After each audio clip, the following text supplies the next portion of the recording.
Itong mga kambing na to, mas gusto nila yung mga old leaves, yung mga brown na, yung mga nalanta. Yung hinahanap nila dito. Kaya sila andito ngayon. Yan, tingnan natin yung isa. Yung brown ang kakainin niya.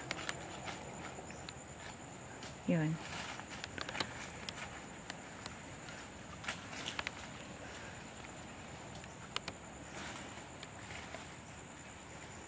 Yun, yung brown, yung pinupulot niya.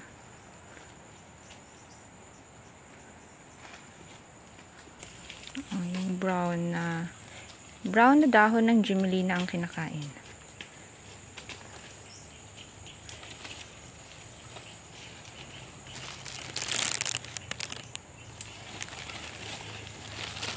Mga bagong panganak ang mga kambing na to. Yung kulay black isa lang ang anak.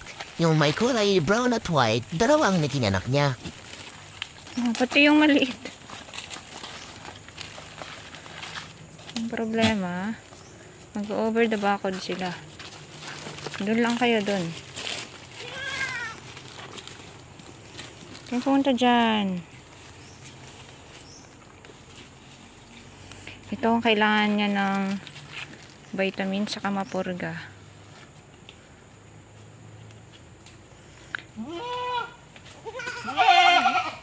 Kaya naging sobrang payat ng kambing na to kasi nung bagong panganak, almost 2 months pa lang nasambahan na agad. Tapos yung naging anak niya ngayon is dalawa.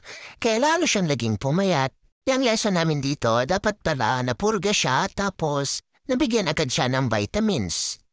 Buti na lang healthy yung mga anak niya.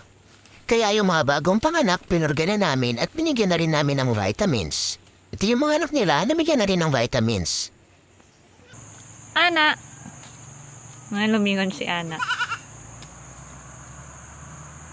Saan kaya pupunta?